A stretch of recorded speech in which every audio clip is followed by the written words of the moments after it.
ഓം ദേവഗുരുവേ, ധർമ്മത്തിന്റെ ദീപമേ, വിദ്യയുടെയും വിവേകത്തിന്റെയും അമൃതധാരയെ. ആകാശമണ്ഡലത്തിലെ ഗ്രഹരാജാവായിട്ടുള്ള ബൃഹസ്പതി 2/6/2026 സിംഹാസനം മാറുകയാണ്.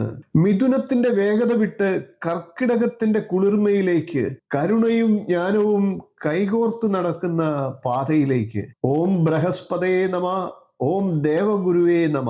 കാലത്തിന്റെ വേഗതയിൽ ഗ്രഹഗതി മാറുമ്പോൾ കനലുകൾ പോലും പൂക്കളായി മാറിയേക്കാം. അതിചാരം എന്നൊരു വിസ്മയ യാത്രയിൽ അറിവിൻ പൊരുൾ തേടി നമുക്ക് യാത്ര പോകാം. നമസ്കാരം. ഋഷിപ്രോക്തത്തിലെ ഇന്നത്തെ അറിവിന്റെ നിറകുടത്തിലേക്ക് ഏവർക്കും ഹൃദ്യമായ സ്വാഗതം.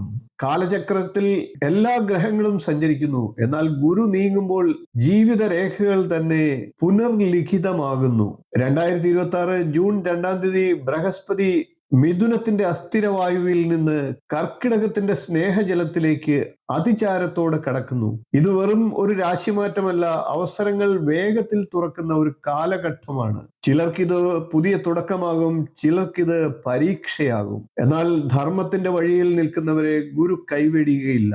ഇപ്പോൾ നമുക്ക് ഇടവക്കൂറുകാരുടെ വ്യാഴത്തിന്റെ കർക്കിടക രാശിയിലേക്കുള്ള ഗതിയും അതിന്റെ ഫലങ്ങളും പറയാം. ധനവും ധർമ്മവും ഒരുമിച്ച് നടക്കും. പഴയ കഷ്ടപ്പാടൊക്കെ ഇനി പാഠമാകും. ഇടവക്കൂറിൽ വരുന്നത് കാർത്തികയുടെ 3/4 ഭാഗം, രോഹിണി, മകയിരത്തിന്റെ ആദ്യ പകുതി എന്നീ നക്ഷത്രങ്ങളാണ്. വ്യാഴം ഇടവക്കൂറുകാർക്ക് അഷ്ടമാധിപനും 11ാം ഭാവാധിപനുമാണ്. വ്യാഴം 2ാം ഭാവത്തിൽ നിന്നും 3ാം ഭാവത്തിലേക്കാണ് മാറുന്നത്.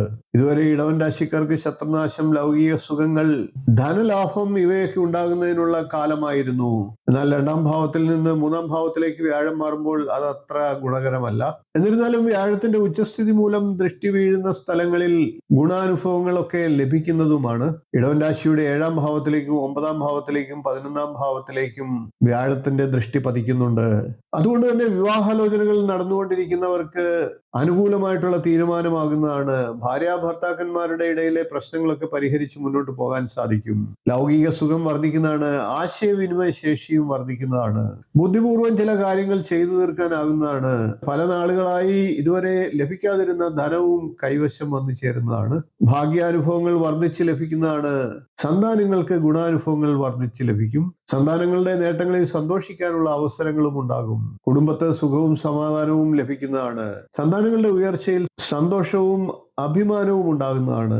ഉന്നത വിദ്യാഭ്യാസ രംഗത്തും ഗുണാനുഭവങ്ങൾ വർദ്ധിക്കുന്നതാണ്. വിദ്യാർത്ഥികൾക്ക് പഠനകാര്യത്തിൽ ശ്രദ്ധിക്കാനാകുന്നതാണ്. ആഗ്രഹിച്ച വിഷയത്തിൽ തന്നെ പ്രവേശനം ലഭിക്കാൻ സാധിക്കുന്നതാണ്.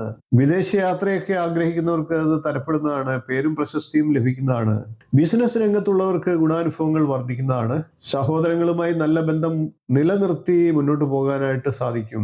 ബന്ധുക്കളുമായി അഭിപ്രായ വ്യത്യാസങ്ങളൊക്കെ ഉണ്ടാകുമെങ്കിലും അവയെല്ലാം തരണം ചെയ്ത് മുന്നോട്ട് പോകാനും സാധിക്കും. ഭാഗ്യം ലഭിക്കുന്നത് വഴി പേരും പ്രശസ്തിയും ഒക്കെ ലഭിക്കുന്നതുമാണ്. വിദിതൻ തൂലിക ചലിപ്പിക്കും നേരത്ത് ശുഭമായി ഭവിക്കട്ടെ സർവ്വതും മർത്യരിൽ. ഗുരുവിൻ കടാക്ഷം കവചമായി നിൽക്കവേ ദുരിതങ്ങൾ മായുന്ന പുലരി ഉണ്ടാകാം. ഗ്രഹഗതികൾ മാറാം, നിഴലും വെളിച്ചവുമെല്ലാം മാറി മാറി മറിയാം. എന്നാൽ ശുഭചിന്തയും കർമ്മശുദ്ധിയും കൈമുതലാക്കിയാൽ ഏത് അതിചാരത്തെയും നമുക്ക് അതിജീവിക്കാനാകും. കർക്കിടകത്തിലെ ഈ ഗുരുപ്രഭാവം ഏവർക്കും ഐശ്വര്യവും സമാധാനവും ഉണ്ടാകട്ടെ എന്ന് പ്രാർത്ഥിക്കുന്നു. ഈ ഗുരുവചനങ്ങൾ നിങ്ങളുടെ മനസ്സിൽ അല്പമെങ്കിലും വെളിച്ചം കൊളുത്തിയെങ്കിൽ ധർമ്മത്തിന്റെ നിശബ്ദ സമ്മതമായി നൽകൂ ഒരു ലൈക്ക്. ഈ ജ്ഞാനം മറ്റൊരു ജീവിതത്തിലേക്കും എത്തണമെന്ന് തോന്നുന്നുവെങ്കിൽ ഒന്ന് ഷെയർ ചെയ്തേക്കുക. ഋഷിപ്രോക്തത്തിലെ വാക്കുകൾ കാലത്തിന്റെ ഭാഷയിൽ നിങ്ങളിലേക്ക് എത്തുവാൻ ഒന്ന് സബ്സ്ക്രൈബ് ചെയ്യുക, ബെൽ ഐക്കൺ ഒന്ന് അമർത്തിയേക്കുക. ഓം ഗുരുവേ നമ. ഓം ശാന്തി ശാന്തി ശാന്തി. പുതിയൊരു അറിവുമായി വീണ്ടും നമുക്ക് കാണാം. നന്ദി, നമസ്കാരം, ശുഭദിനം.